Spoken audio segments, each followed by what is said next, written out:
Bon, et bienvenue à toutes, à tous en présentiel et dans la salle virtuelle. On est moins habitué de faire des présentations en commodal. On espère que ça va bien se dérouler. Je suis vraiment honoré de présenter notre invité aujourd'hui, Mathieu Claverolas, chercheur au CIAS, au Centre d'études sur l'Inde, l'Asie du Sud, basé à Paris. C'est un centre qui est établi depuis longue date et qui est affilié avec le CNRS et le HESS. Mathieu Claverolas travaille sur l'Inde, ou en fait, plus précisément, excusez-moi, sur l'hindouisme depuis une vingtaine d'années. Et il est présent aujourd'hui, demain et après-demain. C'est très généreux de sa part pour une série de conférences intitulée Un parcours de vie d'ethnologue. Alors, il va nous parler de ces trois terrains majeurs qu'il a effectués, parmi sûrement bien d'autres, mais trois terrains qui sont peut-être plus significatifs pour lui au cœur de sa recherche. Alors, sans plus tarder, je laisse la parole à Mathieu. Et merci beaucoup d'être parmi nous. Merci à toi, Mathieu. Merci pour l'invitation, l'IEIM et le CERIAS. Et particulièrement à toi, Mathieu. Mathieu Boisvert, qui a été décisif dans l'organisation de ces conférences et dans la suggestion de ce format d'un cycle lié à un parcours de vie d'ethnologue qui est assez valorisant pour moi et assez intimidant, mais je pense qu'on va essayer d'en faire quelque chose d'intéressant. Donc, je vais proposer trois conférences qui vont, donc aujourd'hui, demain et jeudi, qui vont reprendre synthétiquement les trois étapes de ma vie de chercheur, respectivement l'hindouisme orthodoxe à Bénarès, l'hindouisme créole à l'île Maurice et l'hindouisme des doubles migrants guyaniens à New York. Donc, je tenterai d'exposer mes recherches et puis aussi d'expliciter les conditions dans lesquelles j'ai été amené à les faire, les enchaînements, les aiguillages scientifiques et aussi personnels qui ont encadré ces recherches. Donc, je discuterai des résultats, mais peut-être pas que de ça, peut-être un peu moins que dans une conférence ordinaire, mais on pourra revenir sur les résultats au cours des discussions si ça vous intéresse. C'est surtout donc le processus de construction des objets de recherche sur lesquels je vais m'attarder ces jours-ci. Donc, je commence aujourd'hui par mon terrain de doctorat à Bénarès. Je vais exposer les enjeux méthodologiques, théoriques, d'une monographie d'un temps plein doux, puisqu'il s'agissait de ça, et en reprenant les étapes de la construction de mon enquête. Et je vais commencer en prélude par les questionnements fondateurs de mon parcours, toujours à la croisée de questionnements qui sont à la fois personnels, intellectuels et puis académiques. Ce que j'ai résumé par trois questions: pourquoi l'ethnologie, pourquoi l'Inde et pourquoi le religieux. Donc, oui, je garde à l'esprit que ce que je vais vous présenter aujourd'hui, c'est un exercice réflexif, mais en fait, c'est un exercice aussi de reconstruction un peu a posteriori, et plus qu'un quelconque parcours qui aurait été unilatéralement choisi par moi et maîtrisé par mes soins. Au fil des années de recherche, c'est difficile de résister à la tentation de donner un sens rétrospectif à tout ça, aux différents enchaînements justement de ces terrains. Et c'est vrai que comme j'étais amené à m'intéresser à l'hindouisme dans trois contextes socio-historiques et nationaux différents, l'Inde, Maurice et New York ou Guyana, je me permets ou je rêve souvent de synthétiser tout ça sous un chapeau anthropologie de l'hindouisme, ce qui induit ou induirait une visée un peu synthétique ou comparative en surplomb des terrains singuliers. Et parfois, j'aimerais que ce soit le cas, j'en sois capable, mais le plus souvent, l'ambition et d'une me paraît un peu démesurée. Ça veut dire se frotter à un terrain un peu intimidant. Vous connaissez le livre de Biarlot qui s'appelle L'anthropologie de l'hindouisme. L'anthropologie de l'hindouisme à côté, ça peut être un peu délicat, mais aussi parce qu'en fait, cette anthropologie-là, ce projet-là, correspond pas entièrement à mes compétences, à mon avis, à mes envies et à mes inclinations intellectuelles.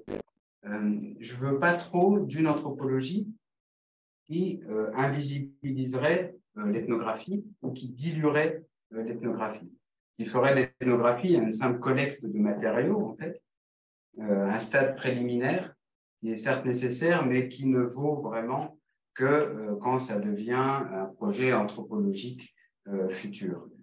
Ça, ce n'est pas quelque chose qui correspond ni à mon parcours, ni à ce que j'ai envie de faire.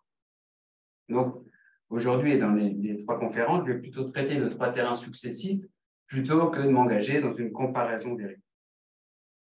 Alors, si on revient au début de l'affaire, pourquoi l'ethnologie?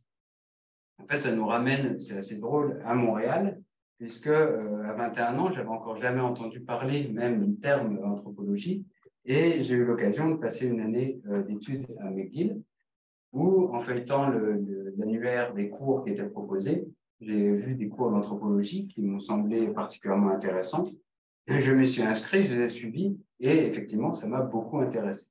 Et par la suite, j'ai cherché une formation à Paris quand je suis rentré en France, et j'ai poursuivi mon parcours, mais à partir de McGill, effectivement. Et pour faire court, ce qui m'intéressait dans... C'est bon? C'est correct là? Oui, il y a un problème avec le choix de l'image projetée sur notre écran. Oui, mais on est pris avec ça, M. Lang. OK, désolé. Demain, ça va être mieux. Pour faire court, pour résumer un peu toute cette affaire-là, ce qui m'intéressait dans l'anthropologie, je pense que ce n'est pas très original, c'est l'autre et l'ailleurs. Et c'est vrai que je me reconnais assez bien ou en partie dans un certain nombre d'ethnologues qui, quand on leur demande, identifient dans leur motivation qui les a poussés à se faire de l'ethnologie une certaine insatisfaction personnelle par rapport à la société dans laquelle ils vivent. En tout cas, j'étais certainement très insatisfait avec l'idée de l'Occident comme un modèle unique et supérieur, ce qui pousse assez naturellement vers l'ethnologie, ça peut aider. Et on a tendance à l'oublier, mais en fait, cet anti-ethnocentrisme est une véritable révolution épistémologique majeure, et qu'il faut rappeler sans cesse, à mon avis, parce qu'on ne se débarrasse jamais de l'ancien paradigme. C'est-à-dire, je ne suis pas le centre du monde, je ne suis pas la référence non plus, et les autres ne tournent pas autour de nous. C'est en effet cette dimension intellectuelle cruciale que j'identifie, certes a posteriori, comme un marqueur fort de mon parcours et qui m'a amené vers et dans l'ethnologie. Je me reconnais très bien dans la démarche ethnologique, en tant qu'elle est faite d'une curiosité pour l'autre, au sens fort, au sens presque naïf. C'est-à-dire, je ne comprends pas cette société, donc je vais essayer d'un peu mieux la comprendre. Et l'ethno, pour moi, revient à travailler son regard sur l'autre, et un regard qui se doit d'être sincère et bienveillant, ça va sans dire. L'ethno, c'est aussi, à mon sens, déconstruire des a priori pour mieux comprendre, affranchi au maximum des clichés et des raccourcis. Et l'image occidentale de l'Inde n'est pas avare en clichés et en raccourcis, vous le savez. Et puis l'ethnologie, à mon sens, c'est aussi reconnaître ses limites. Donc l'ethnologue, par exemple, ne devient pas indigène, il ne devient jamais indigène, ou alors il n'est plus ethnologue, ce qui peut ne pas être un problème, mais ce n'est plus un ethnologue. Donc son regard reste en partie éloigné, comme dirait l'histoire.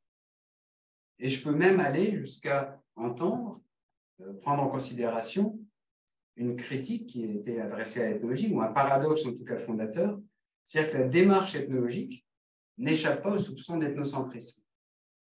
C'est une démarche qui répond à des questions qui sont purement occidentales, à des logiques de pensée, d'enquête, d'argumentation et même d'écriture qui sont des logiques occidentales.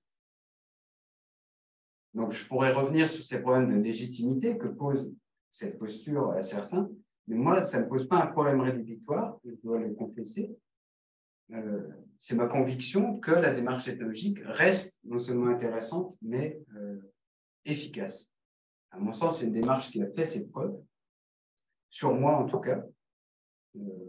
Je comprends énormément mieux, et c'est peu de le dire, les femmes intouchables du sud de l'Inde après la lecture du texte de Virama et de Racine, qui est un texte en terre humaine, je suppose que vous connaissez, qui m'apprend même mieux et plus davantage sur ces femmes intouchables, mais c'est peut-être une affaire de sensibilité personnelle, je le conçois, que 10 études statistiques ou de sociologie politique sur l'intouchabilité.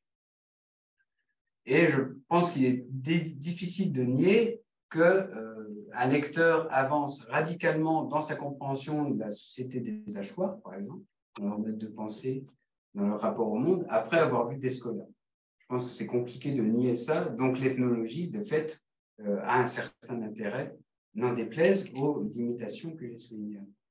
Et la collection de terre humaine, justement, apporte ce double intérêt souvent, c'est-à-dire comprendre une société, aider un lecteur à comprendre, à avancer dans la compréhension d'une société, et en même temps immerger le lecteur dans l'aventure intellectuelle de ceux qui font la recherche. Et souvent avec une grande honnêteté, en incluant aussi les difficultés, les limites ou les errances du chercheur. Donc, ouais, j'aime beaucoup cette collection qui a joué un rôle dans mon parcours vers l'ethnologie. Bref, j'ai très vite apprécié l'ethnologie et je pense que, à nouveau, a posteriori, qu'une des raisons qu'il faut souligner, c'est que j'étais fasciné à la fois par les 3 dimensions de la démarche ethnologique, la réflexion intellectuelle, l'enquête de terrain et l'écriture. Et je crois que chaque ethnologue, pour en avoir parlé avec un certain nombre de collègues, entretient des relations très individuelles, très personnelles à ces 3 dimensions-là. Certains en aiment une en particulier, en détestent une autre, etc. Je crois personnellement que chacune de ces 3 étapes est une mini-aventure qui m'intéresse, moi, et qui me motive également. Alors ça, c'était pour la question « Pourquoi l'ethnologie ?» très brièvement. Et il se trouve que les 2 autres questions, pourquoi l'Inde et pourquoi l'hindouisme, ne disent rien de tellement nouveau ou de tellement différent, puisque j'aime, et ça m'intéresse de comprendre ce qui m'échappe, l'Inde m'a rapidement paru un terrain idéal. J'y avais séjourné quelque temps avant de connaître l'ethnologie, et je n'avais pas compris grand-chose. En tout cas, je comprenais l'Inde bien moins qu'un certain nombre d'autres pays dans lesquels j'avais pu séjourner. Et ça me fait penser à la 4e de couverture de ce roman graphique qui est basé sur l'aventure de Descola, à nouveau, et où il y a une citation de Descola que j'ai relue hier. Et la citation de la 4e de couverture dit, c'est Descola qui est sur le terrain parmi les Achuar, qui arrive, qui entre sur le terrain, et qui dit, nous, donc avec sa femme, nous n'avions rien compris à ce qu'il disait, et les Achuar disaient, nous n'avions rien compris à ce qu'il faisait, c'était une situation ethnographique exemplaire. Et j'aime beaucoup cet aspect-là parce que je pense que ça résume un peu le pourquoi et aussi l'essence de l'ethnologie. Donc, je suis dans cette logique. Il était assez naturel de me spécialiser sur une aire, au moment de me spécialiser sur une aire culturelle, de me tourner vers l'Inde. Et en Inde, ce qui m'était le plus étranger était probablement l'hindouisme. Et là, on tombe aussi sur une certaine influence du parcours de vie du chercheur, sur ses choix, sur ses objets d'étude, puisque ma culture avait fait de moi un individu judéo-chrétien et mon éducation avait fait de moi un individu athée, véritablement athée. Donc, j'étais idéalement préparé à ne pas comprendre le religieux, à ne pas comprendre l'hindouisme, donc fatalement intéressé à chercher à comprendre un petit peu ce dont il s'agissait. Je pense sincèrement que c'est parfois aussi simple que ça. Pour ma part, je ne suis donc pas hindou, je ne suis pas croyant non plus, et inversement, je n'ai aucun agenda critique ou aucun agenda de bienveillance transformatrice envers l'homme religieux. J'aimerais juste comprendre ce qui se passe pour un homme.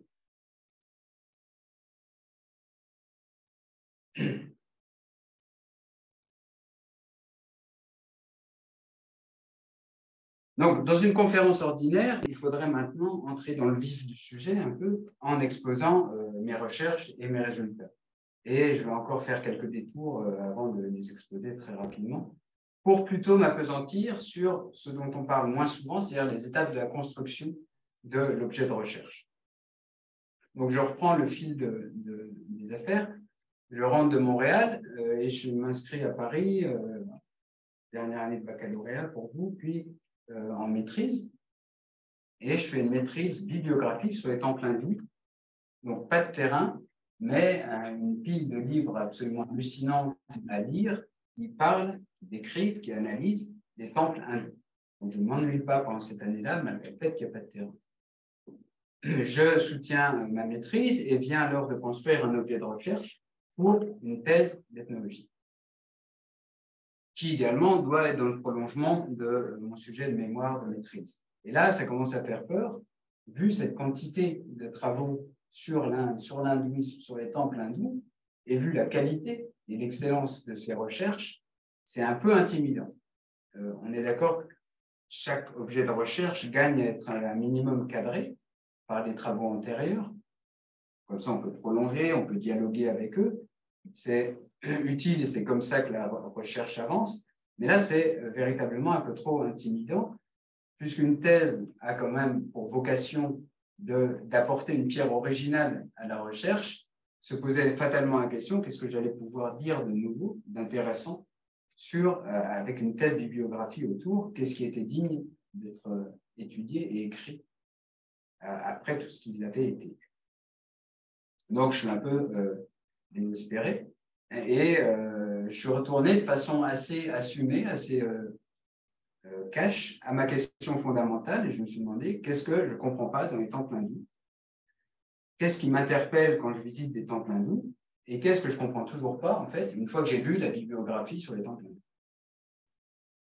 J'ai rapidement identifié un pool d'activités qui étaient les activités non rituelles et je ne comprenais pas ce qu'elles faisaient là.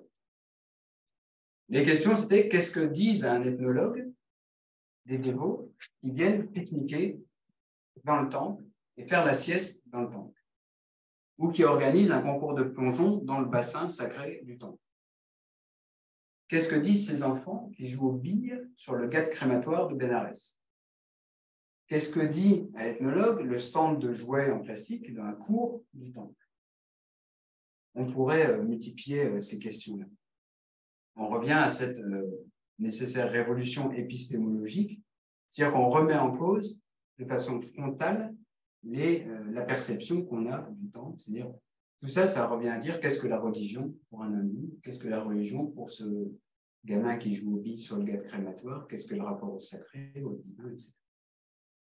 Toutes ces activités, aucun observateur des réalités indiennes ne peut les ignorer, je pense.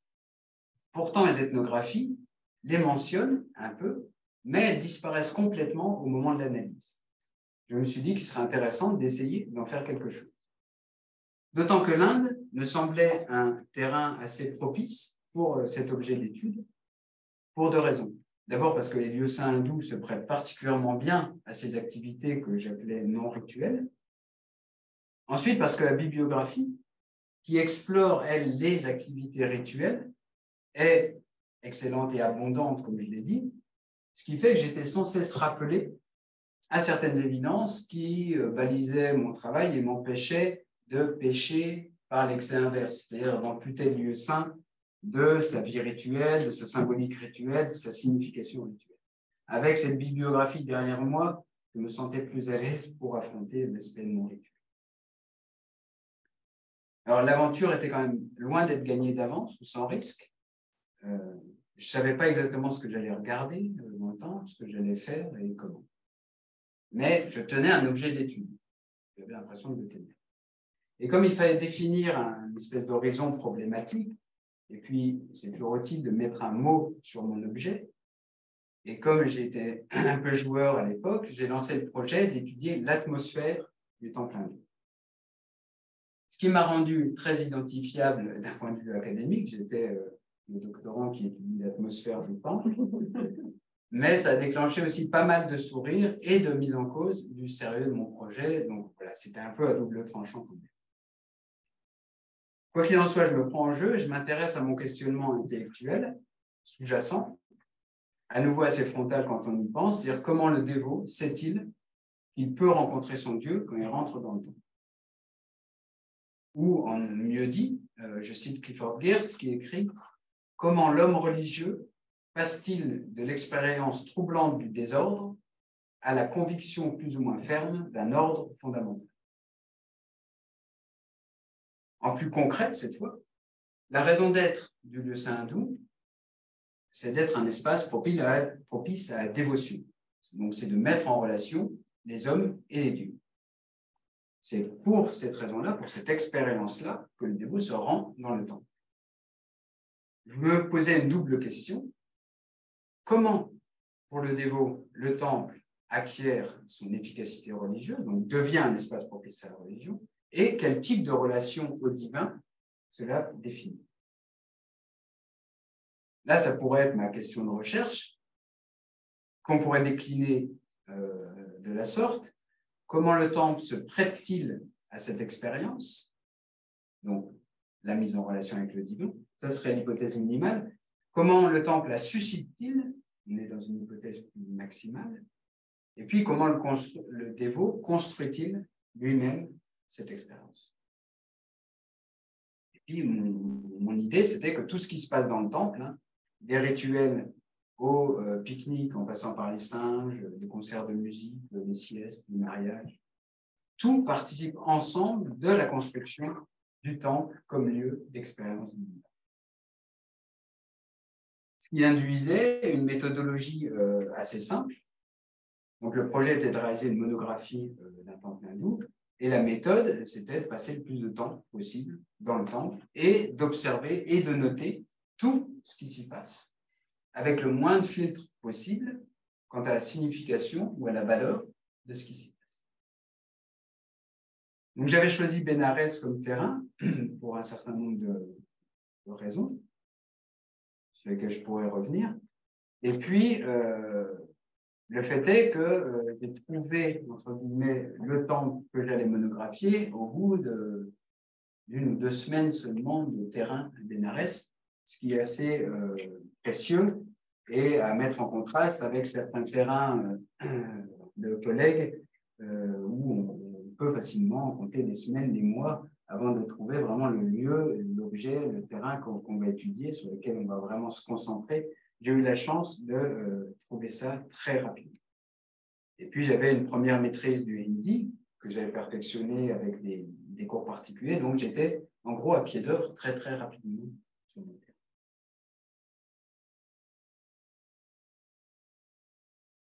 Alors, le terrain monographique, hein, beaucoup d'ethnologues l'ont déjà décrit, c'est quelque chose d'assez répétitif. Donc, j'ai passé des journées dans le temple et j'ai observé ce temple sous tous les angles, en notant scrupuleusement les observations. C'était particulièrement tout ce qui était de l'ordre du détail, de ce que Albert Piet appelle le mode mineur de la réalité, qui m'intéressait. Toutes les complexités, les paradoxes, les impuretés du quotidien, tout ce qui se passait dans ce temple-là m'intéresse.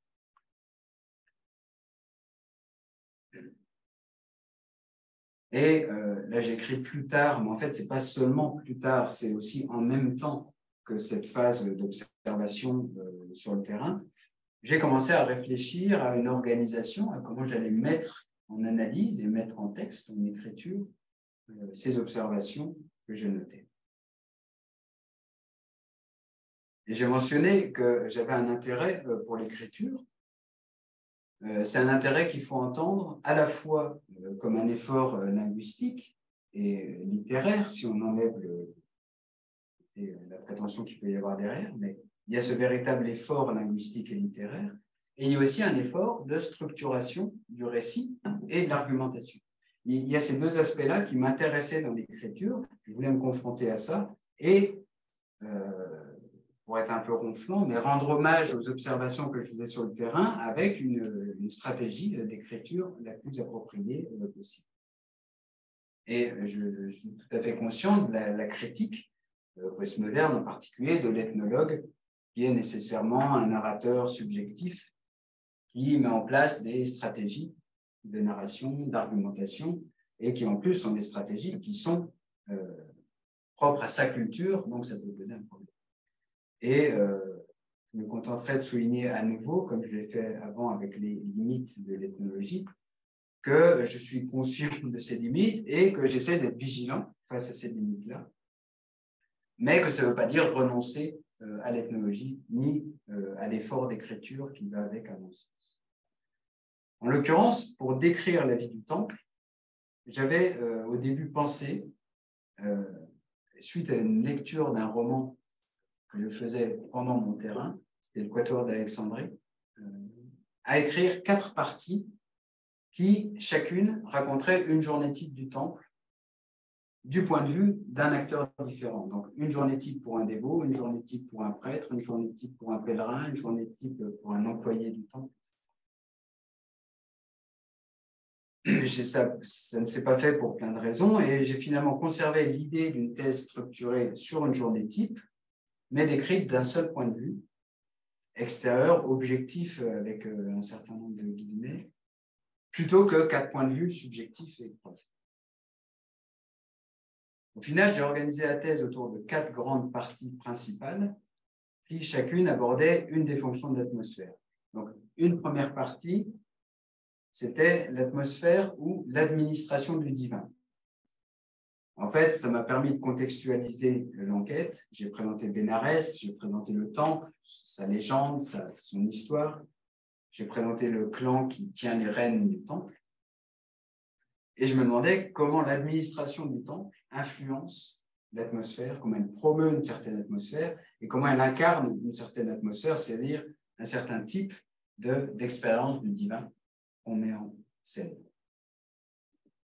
Deuxième partie, j'avais appelé ça une atmosphère sans dévot, où j'évoque et j'analyse tout ce qui préexiste à l'entrée effective des dévots dans le temple. Donc le temple, à des moments de la journée, à des époques aussi, où le dévot n'est pas là, dans des espaces où il n'est pas là, et du point de vue d'acteur, il ne fréquente pas, il ne connaît pas. Troisième partie, c'est l'atmosphère ou l'actualisation du divin. Là, c'est partir du fait que le divin, certes, est présent dans le temple aux yeux du dévot, mais il reste à le rendre plus perceptible, plus accessible, à le densifier en quelque sorte ou à l'optimiser. Vous allez voir comment l'atmosphère tenait un rôle à ce niveau-là. Et puis la quatrième partie, c'était l'atmosphère ou le temple créé par les dévots. J'essayais de restituer le rôle des acteurs justement dans ce processus de construction du divin et de l'atmosphère du temple. En particulier, par exemple, comment la foule joue un rôle majeur, comment certains dévots particulièrement réputés peuvent jouer un rôle majeur. Alors, ça c'est pour le cadre englobant. Et à l'intérieur de chaque partie, c'était les 4 grandes parties, à l'intérieur de chaque partie, j'ai égrené des chapitres qui chacun suit la même structure. Donc, en ouverture, un récit d'atmosphère, c'est-à-dire quelques pages qui décrivent le temple lors d'une séquence de la journée. Puis, je présentais un espace ou un acteur qui était spécifiquement lié à cette séquence. Puis, une analyse théorique d'un problème qui était soulevé par cette séquence, avec la mise en dialogue avec la bibliographie qui avait lieu à ce moment. Donc, si je prends juste un exemple pour essayer d'être plus clair, chapitre 4 s'ouvre sur la description du culte du matin dans le temple. Puis, je présente, donc ça c'est la description, je présente les prêtres qui sont les acteurs cruciaux de ce moment-là, de cette séquence-là. Puis, je présente l'espace du sanctuaire principal, qui est l'espace où se passe cette séquence. Et ensuite, je pars sur une discussion de la temporalité du divin, qui est un problème qui me semble soulevé par ce culte, c'est-à-dire, est-ce que Hanuman, donc le dieu tutélaire de ce temple, est toujours présent dans le temple? Est-ce qu'il est parfois plus qu'à d'autres moments? Pourquoi est-ce qu'il faut le réveiller le matin? Est-ce qu'avant qu'on le réveille, il est présent, pas présent? Est-ce que la ponctualité est importante? Voilà, toutes les questions de temporalité. Donc au final, j'ai une dizaine de chapitres qui racontent chronologiquement une journée type du temple. Donc, si on fusionnait tous les récits d'atmosphère qui ouvrent chaque chapitre, on aurait une journée type du temple. Et puis, tous ces chapitres-là introduisent successivement toutes les séquences, tous les espaces et tous les acteurs du temple, ce que j'ai repéré. Et en même temps, ça a pour vocation de ménager une progression dans l'argumentation, c'est-à-dire vers un traitement anthropologique de ce que l'atmosphère nous dit de la dévotion hindoue. Donc, ce qui est censé faire une thèse. Donc là, j'avais une thèse en construction. Alors, dans le récit linéaire, déjà, l'ambition n'est pas seulement un récit témoignage, parce qu'on ne serait pas encore dans l'ethnologie. Je tente de comprendre comment le temple prend vie, d'où le titre que j'ai choisi finalement, quand le temple prend vie pour la thèse publiée. C'est-à-dire comment le temple passe de quelque chose d'assez abstrait à un espace efficace, du point de vue du début. Le temple est une totalité en lui-même, je le savais par la bibliographie et ça a été confirmé par mes matériaux. C'est pour ça qu'une monographie me semblait faire sens. Et puis, c'est ce qui rendait aussi l'exercice un peu artificiel de la journée type crédible, à mon avis, et c'est pour ça que ça fonctionne, c'est en tant que le temple est une totalité. Alors, c'est sûr que la journée type que je décris est une reconstruction, elle n'a rien à voir avec une journée singulière à laquelle j'aurais assisté du début à la fin. Donc, j'ai fait des choix d'écriture que j'énonce dans la thèse, mais je suis conscient de mes limites et j'essaye de les corriger, ce qui fait que ces choix d'écriture ont aussi eu à cœur de respecter les représentations locales et, après tout, l'échelle temporelle d'une journée de la vie du temple correspond aux représentations des dévots, des autres acteurs du temple et aussi des textes sacrés. Donc, ça me semble fonctionner.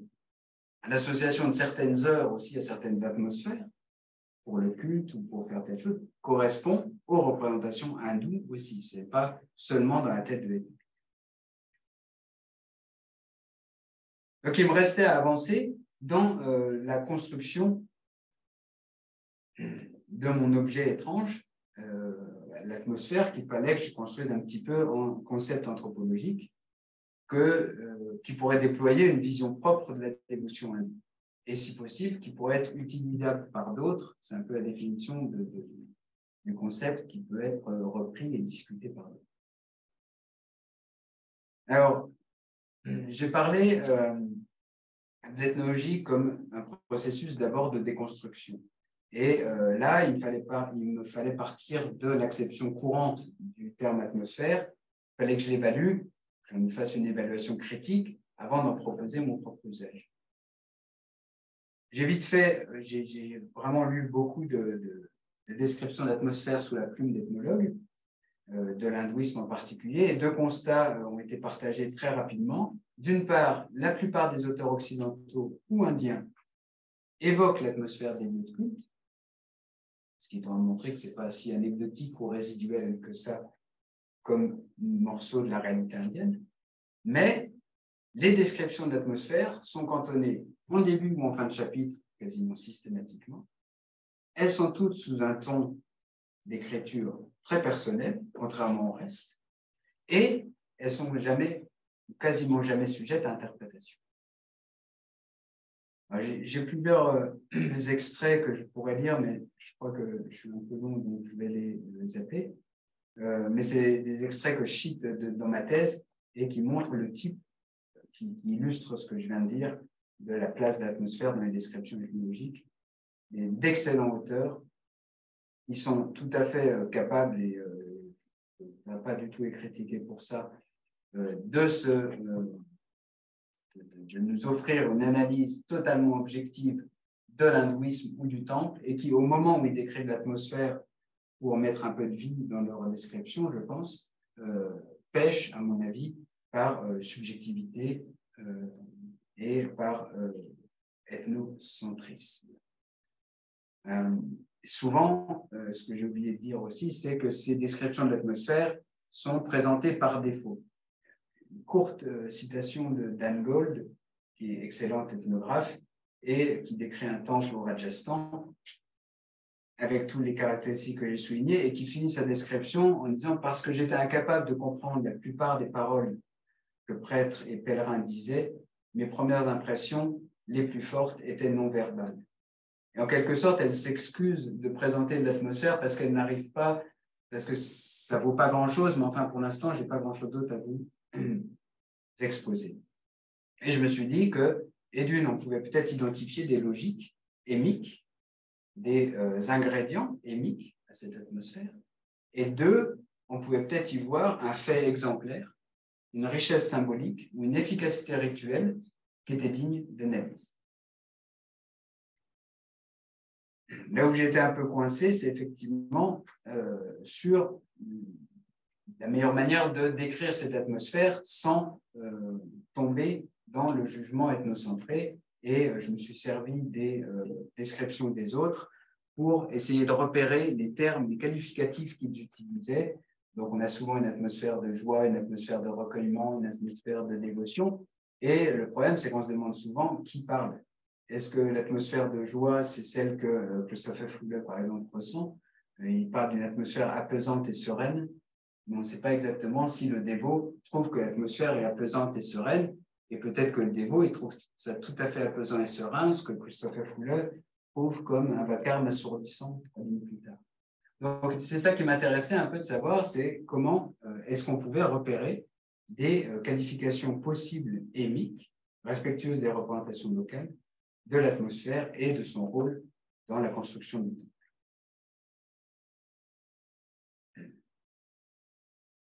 Est-ce qu'on pouvait parler d'atmosphère en ethnologue? C'est ce que j'ai essayé de faire. Alors, sur le fond, ma thèse sera la suivante. Même si l'atmosphère conserve aux yeux du dévot quelque chose d'indéfinissable, c'est toujours flou, cette atmosphère témoigne de l'univers ordonné qu'est le temple. Et le temple est un univers très ordonné. Elle témoigne aussi de la présence divine qui est accessible et qu'il faut que le dévot soit en mesure de reconnaître. Il faut bien que le dévot reconnaisse dans cette atmosphère la preuve de la présence divine, sinon ils ne seront plus dans le temple. Je considère donc l'atmosphère comme le résultat de choix de la part d'une société et d'individus. Choix qui peuvent être en partie inconscients. Donc des choix de certaines combinaisons de sens, de comportements, d'organisation de l'espace aussi, par exemple.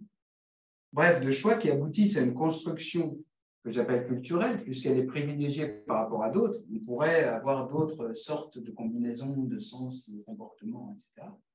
Si on choisit cette combinaison-là, c'est que c'est une construction culturelle qui est adaptée, considérée comme adaptée aux circonstances précises. Je suis dans un temple au moment du culte, j'ai telle atmosphère, en tout cas signifiante et probablement efficace. Si l'atmosphère est une construction culturelle, c'est que l'objet est légitime comme objet ethnologique. Je me permets quelques raccourcis, mais ça, c'était sur le fond un peu de ma thèse. Sur la forme, cette étude de l'atmosphère, ça a surtout questionné la place de l'observation au moment du terrain et la place de la description au moment de l'écriture. Il fallait, c'était mon but, d'assumer, de laisser parler l'ethnographie, donc la prétention à une description la moins sélective possible de la vie du temple, et de rester attentif à tout ce que notre regard a tendance à reléguer au second. Soit à trouver que ça n'a pas sa place là, soit à trouver que ce n'est pas important. Mais tout ça, ça faisait de l'atmosphère un objet propice au décalage du regard, c'est-à-dire à ce espèce de pas de côté critique, qui pour moi définit assez bien l'ethnologie, donc ça fonctionne.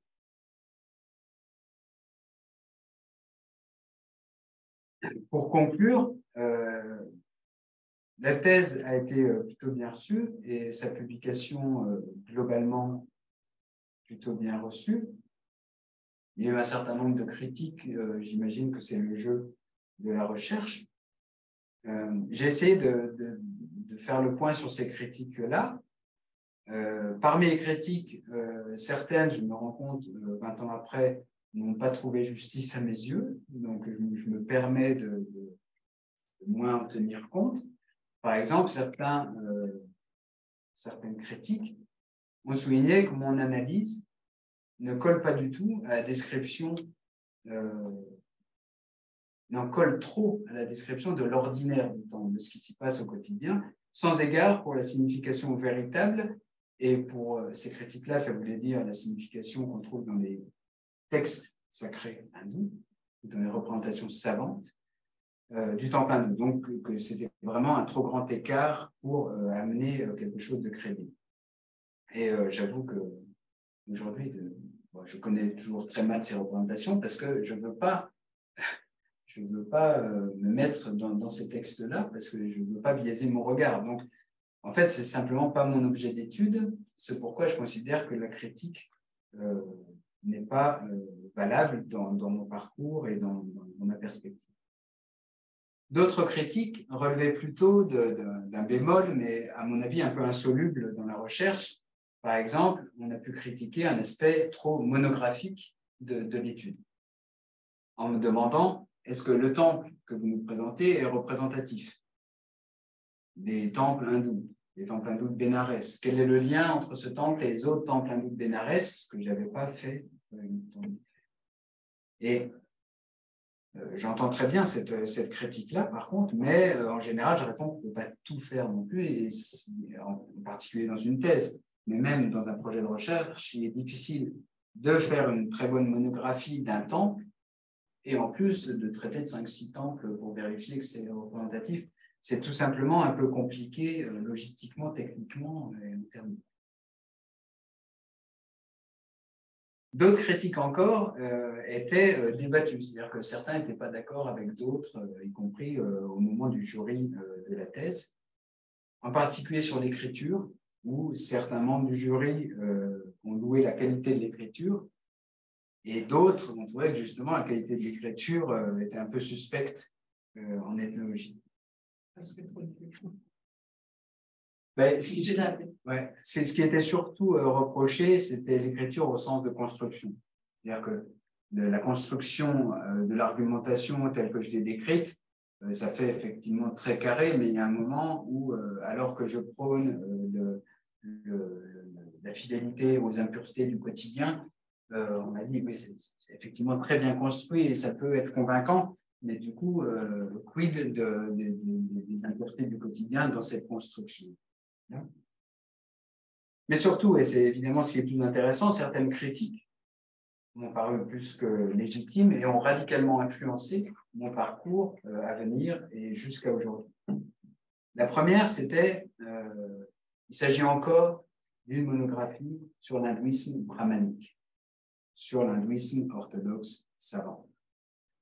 Ça, c'était de la part de collègues qui avaient fait leurs études dans les années glorieuses des Village Studies en France dans les années 60-70 et qui savaient concentrer leur regard sur un hindouisme villageois, populaire, et qu'ils ne retrouvaient plus ou de moins en moins dans notre génération de doctorants et qui regrettaient cette espèce de biais du regard qui se tournait beaucoup vers un hindouisme savant. Et puis, mais ça va avec, on m'a reproché aussi un manque de sociologie dans mon étude. C'est-à-dire, pourquoi pas aborder le temple par les dimensions quotidiennes et non rituelles, mais encore faudrait-il les contextualiser plus à fond dans la sociologie indienne, en particulier la sociologie des castes, par exemple, ce que je n'avais pas fait ou abordé de façon beaucoup trop rapide. Ça, c'est des critiques qui ont fait réorienter mes travaux jusqu'à aujourd'hui de façon assez massive. Et j'essaierai d'expliquer dans les 2 jours qui viennent. Mais je suis le premier aujourd'hui à être déçu et assez critique quand je lis des travaux sur l'hindouisme savant, uniquement savant, et qui manquent de sociologie. Donc, je me rends compte que j'ai dû intégrer cette critique qui m'avait été faite, puisque je la réplique aujourd'hui dans mes lectures et mes interviews. Alors, en guise de bilan, entre guillemets, de cette première recherche, en fait, c'est la première fois, depuis donc 20 ans, je me repenche sur la généalogie et le déroulement de mon doctorat. Et ça ne manquait pas d'intérêt, et je l'ai fait avec plaisir. Et ça permet un certain recul, en fait, et un recul qui est plutôt positif, parce que je réalise, avec plaisir, qu'en fait, n'en déplaise à cette idée que je maintiens que c'est une reconstruction, donc on peut être un peu douter de la totale sincérité de l'affaire, mais on dirait bien qu'il y a quand même un processus cohérent qui est assimilable à une démarche ethnologique. Donc, je trouve ça plutôt satisfaisant. Et au titre des bémols, je pense qu'on va retomber sur la conceptualisation de l'atmosphère qui n'a pas été assez poussée ou qui aurait pu être un peu plus poussée. C'est une conceptualisation, un niveau supplémentaire de conceptualisation qui m'intéresse assez peu, je le confesse. Mais c'est vrai que, par exemple, cette atmosphère, cet objet atmosphère, je l'ai abandonné dans mes terrains futurs, qui ont suivi ça, ce qui tendrait à montrer que l'objet a été peut-être construit, mais insuffisamment, ou qu'en tout cas, il n'a pas fait de petit par la suite. À ma connaissance, personne ne s'est emparé de cet objet atmosphère non plus, aucun autre collègue pour en faire une enquête. Donc, peut-être que ça aurait mérité une attention plus poussée à la conceptualisation. Ce que je sais, c'est qu'aujourd'hui, je retrouve dans mes nouveaux terrains et en présentant les conférences de demain et de jeudi, je me suis rendu compte, une sensibilité pour l'observation non sélective, pour une description aussi comme point de départ de mes recherches, où je ne veux pas, je refuse de partir de l'analyse, je veux partir d'une description et d'une description qui ait le temps de se déployer si possible et qui ait le temps de présenter de façon non sélective, pas forcément focalisée sur l'intérêt de tel article, de tel ouvrage. Donc, j'ai gardé cette sensibilité-là, ce qui doit faire partie des traces laissées par ce doctorat, j'imagine, dans mes recherches jusqu'à aujourd'hui. Merci. Merci.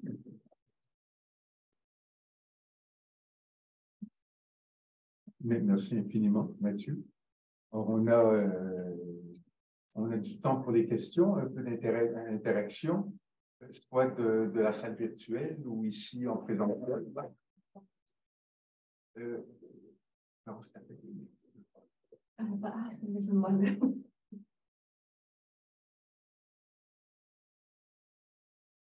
Oui, Chiara. Il y aurait plein, mais merci beaucoup. Je trouve très riche tout ce que tu dis et j'adore cette idée du parcours. En fait, de regarder rétrospectivement son parcours, je trouve ça très enrichissant et je pense qu'on n'en parle pas assez de ces choses. Ce sont les choses qui peut-être sont plus utiles pour les étudiants aussi.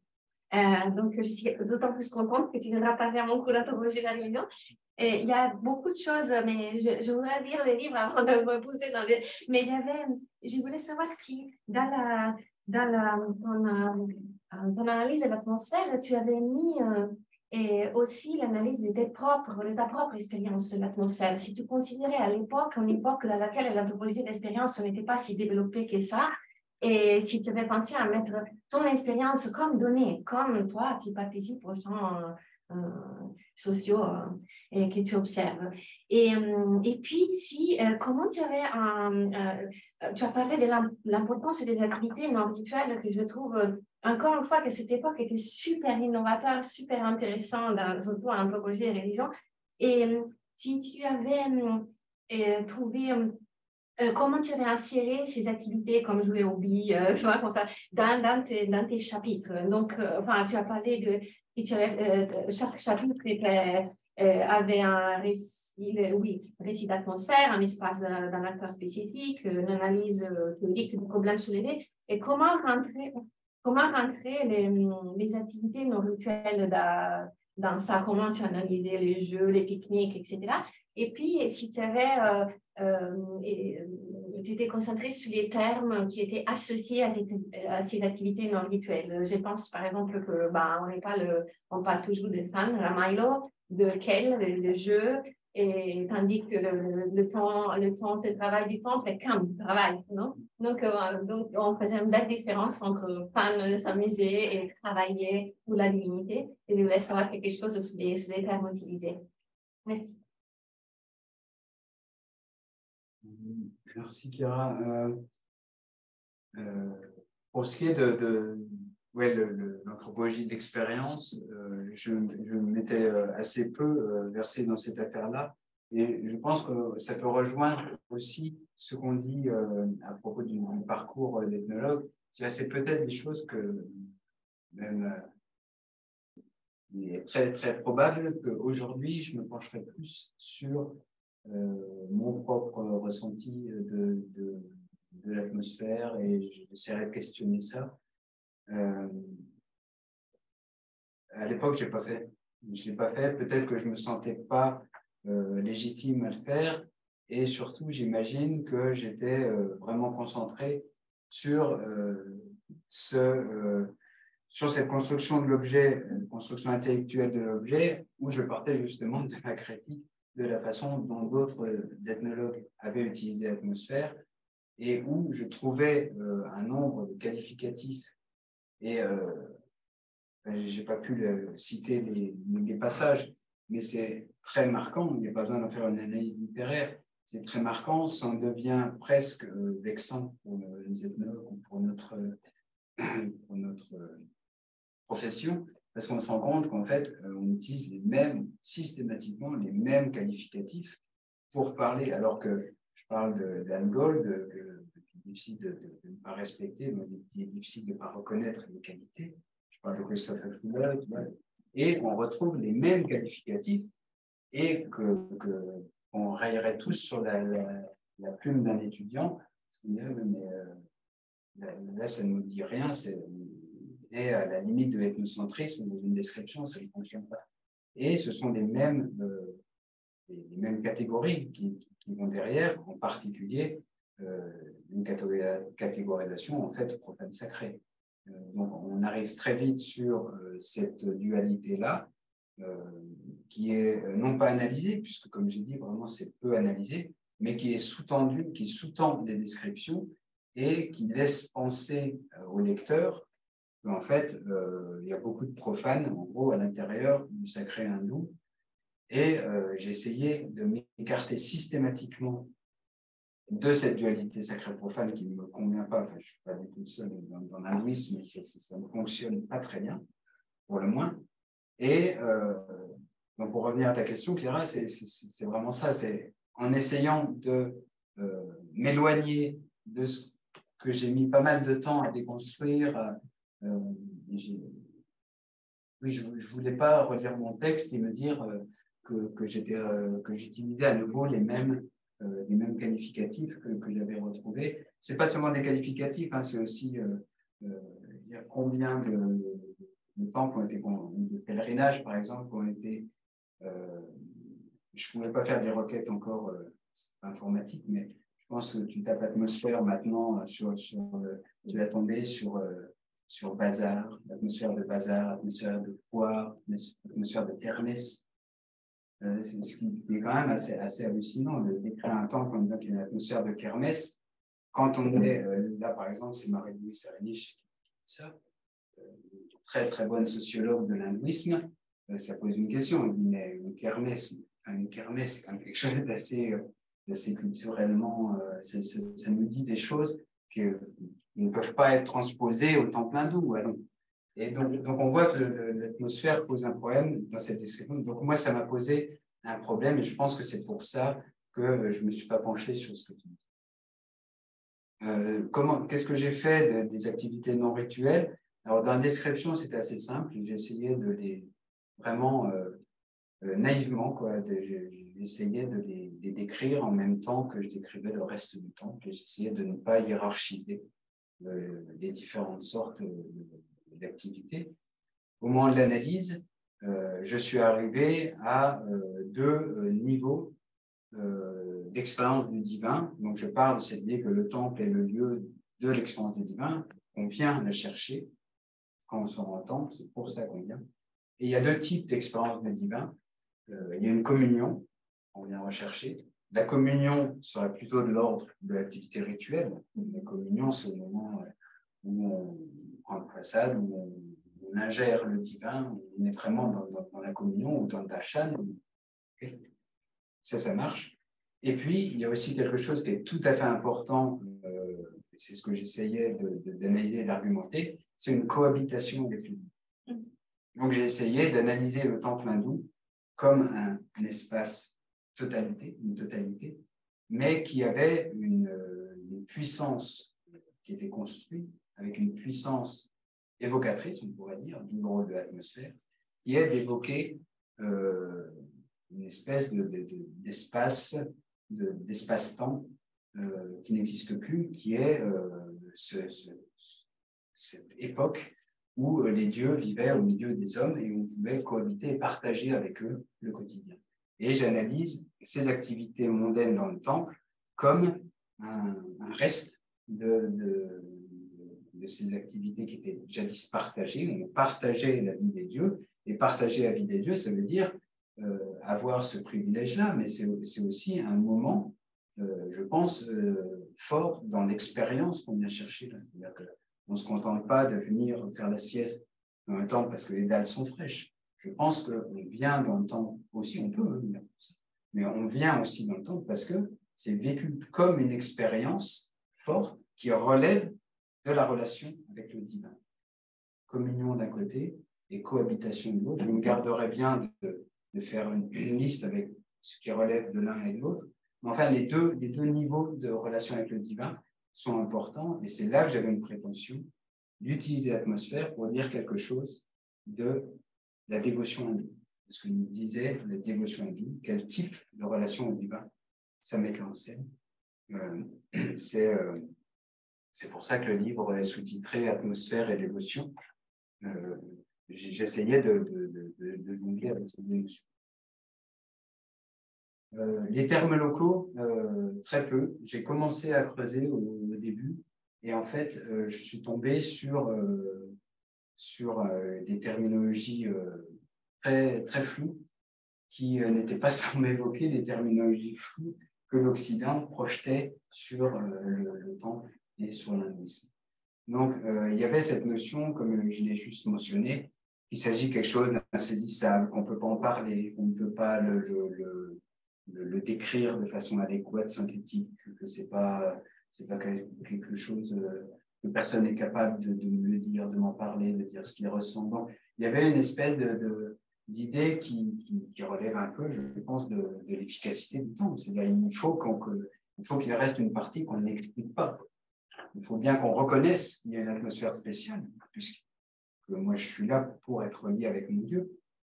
Par contre, je ne suis pas en mesure, et il faut quelque part que je ne sois pas en mesure d'expliquer, de disséquer exactement les ingrédients, ce que ça évoque en moi, ce que ça. Donc, je n'ai pas creusé ces termes-là. Je pense qu'il y a des raisons, comme je viens d'expliquer, mais je pense que ça serait un autre chantier à ouvrir qui serait une deuxième étape, peut-être pas au début, mais maintenant une deuxième étape qui serait passionnante et qui, pour quelqu'un en tout cas qui en aurait les compétences linguistiques, je pense que ce serait super riche.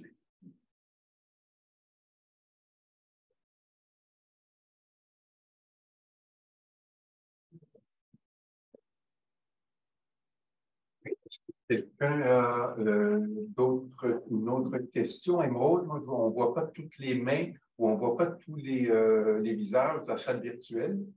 Alors, tu peux nous avertir là, si quelqu'un lève la main qu'on ne voit pas. Moi, en fait, j'aurais débuté, Mathieu, en disant, en faisant référence à Descola et en disant qu'un ethnologue ne devient jamais indigène. Mais selon toi, l'inverse peut-il être possible? C'est-à-dire, quelqu'un appartenant à une culture peut-elle faire une ethnographie de sa propre culture? Vous êtes en train de regarder le terrain, me disent. Oui, je suis désolé. La question, non, une question que je me pose aussi. Oui, non, mais c'est une super question. tu sais, hein, je ne suis pas du tout spécialisé dans ces réflexions-là. Moi, ce qui me semblerait très intéressant, c'est de croiser les regards. Et je pense que l'ethnologie, jusqu'à un certain point, est une discipline, une démarche qui est occidentale, comme je l'ai dit. Et je ne suis pas appesanti dessus, mais vous connaissez tous les fondements historiques de l'ethnologie qui en rajoutent une couche un peu désagréable au côté très occidental de la construction de notre discipline. Mais je pense aussi que dans l'ethnologie, il y a ce regard éloigné dont je parlais, qui fait que ça rend un peu compliqué le fait de se tourner vers soi-même. Je pense que ce qu'on pourrait reconnaître d'évidence, c'est que celui qui fait partie de la société apporte quelque chose à l'ethnologie que n'apporte pas l'ethnologue qui vient d'une société. Mais je suis convaincu que ça marche aussi dans l'autre sens. C'est-à-dire que moi, j'apporte, avec mon étude sur la société indienne, quelque chose qu'un Indien ne peut pas apporter par ses limitations qui sont de sa culture, comme moi, j'ai mes limitations propres à ma culture. Et d'où ce par quoi je commençais ma réponse, c'est-à-dire ce qui serait intéressant, ce serait évidemment de croiser ces regards-là, avec chacun la conscience, c'est un peu la logique de ses limites, et la bonne volonté ou la vigilance à essayer de limiter ses limites.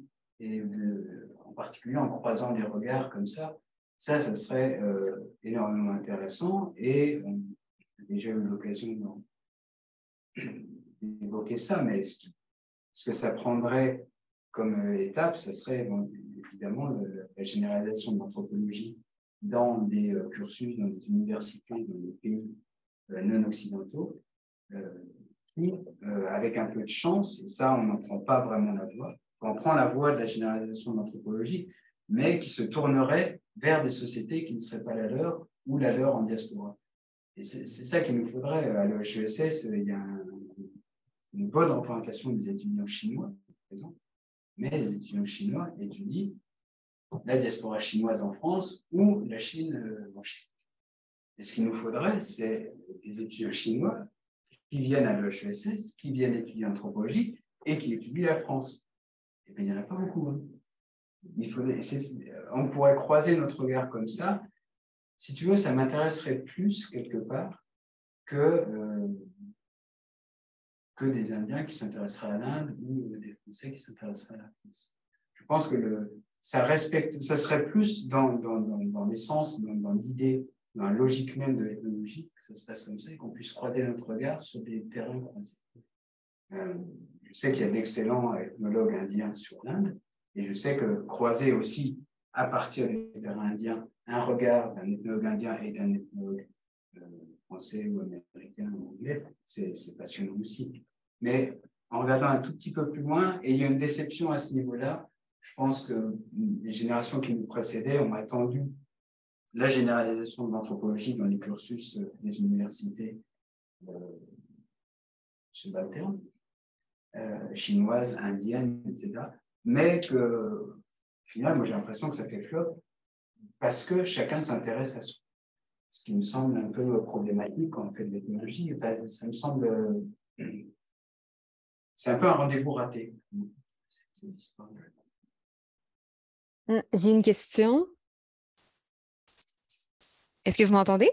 Oui, Emeraude, Oui. allez. OK, excuse-moi. Oui, ben juste pour ajouter à ce que Mathieu a demandé, moi, j'ai remarqué que, bon, dans le contexte indien, parce que je connais seulement le contexte indien, dans les universités, dans les établissements indiens, le domaine d'anthropologie est relié à un domaine souvent scientifique, tandis que l'anthropologie à l'extérieur de l'Inde est un domaine en sciences sociales. Puis j'ai l'impression que le genre d'études qui sont effectuées en anthropologie à l'extérieur de l'Inde sont plutôt réalisées dans des contextes dans des domaines de sociologie ici en Inde. Donc, j'aimerais savoir pourquoi, est-ce que vous avez une théorie, pourquoi le domaine de l'anthropologie n'est pas conçu de la même manière en Inde? j'ai pas d'indice. Je connais très très mal l'histoire du développement de l'anthropologie en Inde, donc je pourrais pas vous répondre et j'ai pas d'indice ou d'intuition à ce sujet-là. Je ne sais pas.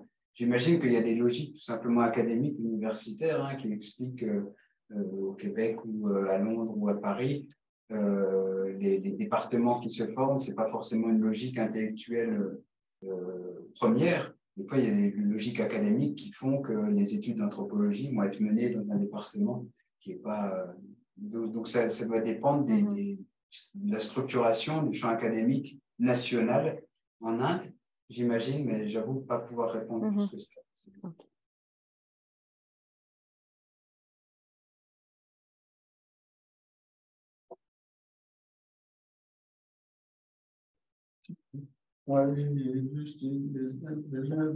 Comment vous arrivez à différencier la communion et la cohabitation?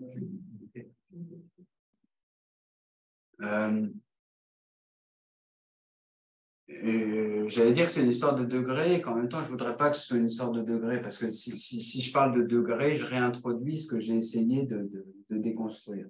Mais il y a cette idée-là, communion.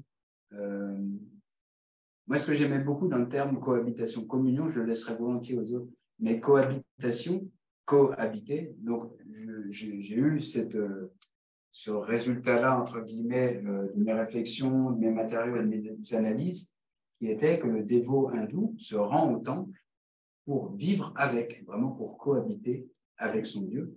Et ça ne voulait pas dire forcément, voir son Dieu avec le darshan, ingérer le prasad, etc. On était dans une logique qui était que le Dieu, on le couche, il chante une berceuse, il met son sac de couchage, etc. Et pendant ce temps, il va faire une sieste. Quand il va faire la sieste, moi, je fais la sieste à côté. De toute façon, il est moins efficace, il est moins éveillé, on va dire. Donc, il est moins efficace pour ma dévotion et où je ne peux pas le déranger puisqu'il est en train de faire sa sieste. Donc, je me cale sur son rythme, à moins que ce soit le Dieu qui se cale sur le rythme des dévots, ça reste aussi à définir. Donc, je viens cohabiter avec lui, je viens vivre le même type de rythme de vie, d'activité que mon Dieu est en train de vivre. C'est là où la cohabitation me semble bien différente de ce qu'on évoque par communion dans le champ religieux en général, où on va parler de quelque chose qui est plus de l'ordre d'une fusion, là, on est dans aujourd'hui, on dirait de la colocation, quoi. On va vivre ensemble quelque chose dans un espace qui est commun et qui est fait pour être commun.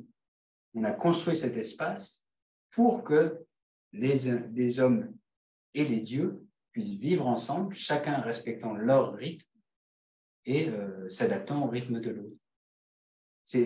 Pour moi, la cohabitation avait un sens à ce niveau-là qui était perceptible et saisissable par l'atmosphère qu'on y trouvait. Je peux continuer la réflexion là-dessus. Si on s'imagine qu'il y a un spectre entre le désordre jusqu'à l'ordre fondamental, où se situe la cohabitation et où se situe la communion? J'aimerais à nouveau qu'il n'y ait pas tellement de différence parce que j'imagine qu'on pourrait parfaitement mettre la communion du côté de l'ordre fondamental tout au bout et la cohabitation quelque chose d'un peu moins sexy, un peu au milieu et tout. Et je pense le sens de ce que j'ai essayé de montrer, c'est un peu l'inverse de ça. C'est un peu l'idée que la cohabitation est une motivation essentielle à la visite du temple par le dévot.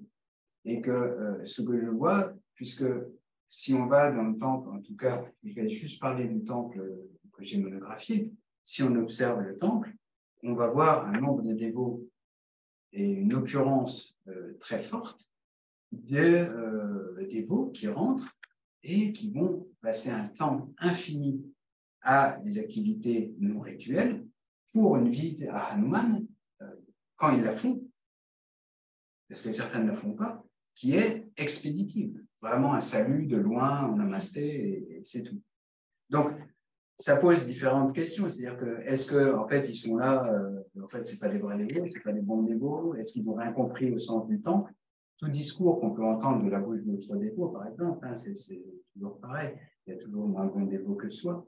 Mais j'ai choisi de voir autre chose là-dedans. Et je pense sincèrement que ce que ces dévots me disaient à moi, c'était qu'on peut venir et on peut être motivé par la cohabitation.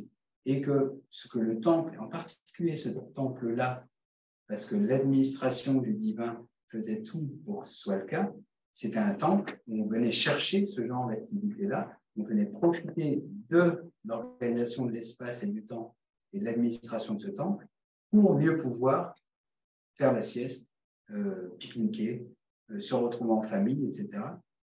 Donc je pense que l'ordre fondamental dans le spectre, il relevait tout autant de la cohabitation de la communion. Je pense que le sens du temple, pour mettre des gros mots sur les choses, était autant la cohabitation que la communion. Est-ce qu'il y a un terme qui désigne cohabitation Non. dans la langue? Non. Soit je ne l'ai pas trouvé par défaut de compétences linguistiques, mais je n'y crois pas trop. Je ne crois pas trop qu'il existe un terme. C'est pas désigné alors? Non, ce n'est pas désigné, parce que, mais c'est aussi tout le travail de l'ethnologie. C'est-à-dire que j'ai beaucoup observé, très, très peu recouru aux discours, aux entretiens, parce que tous les discours auxquels j'ai eu accès, si je demande pourquoi vous venez au temple, on va venir pour pique-niquer. Personne ne m'a répondu ça. Donc, tous les discours allaient dans le sens de ce qu'on pourrait dire de l'extérieur, c'est-à-dire on vient au temple pour le culte, pour le rite, etc. Parce que mes observations,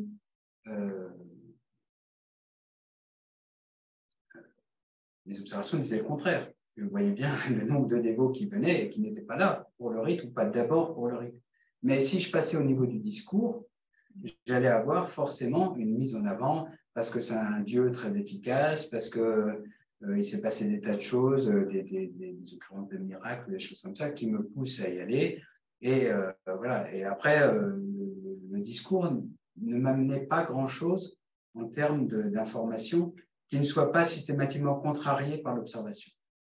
Donc, je n'ai pas pu m'appuyer énormément sur les discours, ou pas voulu, hein. C'est aussi peut-être un non-dit du protocole de recherche, hein, qui fait que ça a été les observations beaucoup plus que les discours qui ont été mis. J'ai encore un espace pour vous. Et je pense à la notion de cohabitation, je trouve qu'elle est très fertile, vraiment ethnographiquement. Et j'ai pensé au livre de Tanya Luhrmann qui a été traduit en français récemment, Les Feux de la présence, Aviver l'expérience de l'invisible. Tu as utilisé un terme un peu semblable dans ton titre. Je ne me souviens plus de quel terme tu as cité, mais ça m'a fait penser à aviver la présence de l'invisible, c'est-à-dire rendre réel, pas à travers les croyances, mais à travers les activités. Je ne regardais pas les discours, justement, de regarder l'activité, comment la présence de l'invisible, finalement, d'une divinité qui n'est pas là sensiblement présente, mais en fait, on fait tout pour qu'elle soit ressentie comme présence au point qu'elle organise et structure les temps de tous les acteurs autour. Donc, je me demandais si tu avais retrouvé dans ces livres beaucoup d'éléments qui étaient déjà présents, bien avant qu'elle écrive ces livres, en fait, dans ton éthographie. Et puis, le rôle des émotions. Et je ne sais pas si tu t'es confronté beaucoup à ça, parce que ça relève plutôt du discours, parce que les gens, on peut aussi observer les émotions, mais on ne peut pas projeter vraiment ce que les gens ressentent. Mais est-ce que, encore une fois, dans le discours des gens, tu ressentais, par exemple, l'émotion de revoir la divinité, la joie de la retrouver, la peur par exemple, dans mon expérience, il y avait aussi un peu l'anxiété. Il y avait un aspect d'anxiété dans les retrouvailles, de ne pas s'être porté bien, d'avoir fait la bonne offrande. Et toute une dimension émotionnelle assez forte. Est-ce que ça faisait partie de ton étonnement? je ne connais plus l'ouvrage dont on parle. Je vais regarder ça.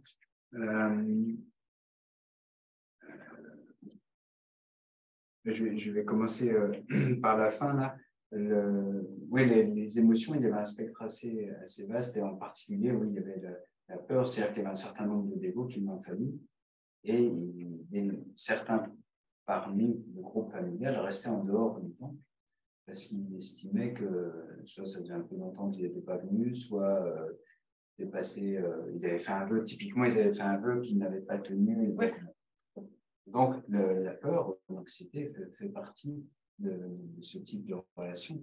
Après, ce qui est sensible, c'est ce que tu disais, c'est-à-dire, je ne sais pas si c'est le terme que tu évoquais, mais optimiser la présence divine, c'est vraiment un terme qui me parle. Je n'aime pas le terme, je ne le trouve pas joli, le terme, il ne sonne pas très bien, mais l'idée qu'il y a derrière est intéressante pour moi, parce que ça veut dire que tu pars de cette idée qui est indéniable que le divin est présent, et ça correspond bien aux représentations hindues. Le divin, ça ne discute pas, il est là. Le temple, à ce niveau-là, est un lieu de certitude, pas du tout un lieu de doute. Je vais essayer, je vais tenter ma chance. C'est évident que le Dieu est là, ça ne se met pas en cause. Ce qui n'empêche qu'il faut optimiser cette présence-là. C'est-à-dire que ça prend un certain nombre de rituels, par exemple, hein, c'est sûr, d'acteurs compétents pour optimiser aussi cette présence-là. Et puis, ça prend, par exemple, une certaine soumission à certaines règles, à certains protocoles, etc. Et puis, ça prend aussi, pour ce cas-là, un temple qui soit géré de telle façon qu'il mette à disposition des dévots un temple qui soit, où la présence divine soit particulièrement, où on la ressente de façon particulièrement forte et on croit d'autant plus à cette efficacité-là. Ce qui fait que dans l'atmosphère, il y a aussi réputation. C'est crucial le bouche à oreille, on dirait, mais le fait de la réputation d'un temple est un élément crucial pour le ressenti émotionnel de l'atmosphère qui s'en dégage. Et avec réputation, dans beaucoup de religions, mais dans l'hindouisme ça marche beaucoup aussi, il y a l'idée de foule. C'est-à-dire que le nombre de dévots présents atteste en permanence de l'efficacité de ce lieu comme capable de mettre en relation. Il peut y avoir différents discours qui peuvent être contradictoires. Typiquement, les élites, le mahant du temple, trouvaient la foule tout à fait détestable, puisque qui dit foule dit impureté, ils font un peu n'importe quoi, ils sont pas totalement respectueux, les dieux, ils ne connaissent pas les façons de faire les plus appropriées, ils vont laisser leur papier par terre, enfin bref, beaucoup de signes d'impureté, mais très clairement, il gère son temple de façon à ce qu'il soit le plus réputé possible et qu'il y ait le plus de foule possible. Donc lui, il s'y rend quand le temple va fermer et qu'il n'y a plus personne pour rendre sa dévotion, de Mahant. Tout le monde sait qu'il s'y rend à ce moment-là, donc il apporte une optimisation de la présence divine par sa dévotion prestigieuse, mais il faut aussi qu'il y ait la foule, qui peut-être est critiquable par certains aspects, mais qui est nécessaire pour ressentir qu'on est dans un lieu qui est particulièrement efficace, particulièrement puissant, et on va tirer profit. C'est vraiment cette idée de le Dieu, il est chargé par la foule. C'est évident que ça fonctionne comme ça en termes de Shakti. C'est vraiment une charge et que la foule, le nombre, l'accumulation des dévotions rend le Dieu d'autant plus puissant. Ça rentre en compte dans l'atmosphère, dans la perception de à la fois ce qu'on ressent au moment du culte, aux autres moments, et ce pourquoi on va venir dans ce temple-là, donc dans un état d'esprit qui rend l'atmosphère d'autant plus efficace. Alors, Mathieu Claverolas, je te remercie infiniment de cette présentation. On va devoir clore maintenant parce qu'il est déjà 2 heures, le temps a filé. Mais je vous invite tous et toutes à vous joindre à nous demain pour la deuxième partie. qui va être plus en lien avec l'hindouisme créole ou l'hindouisme de plantation, alors, sans donner plus de détails. OK. Merci infiniment.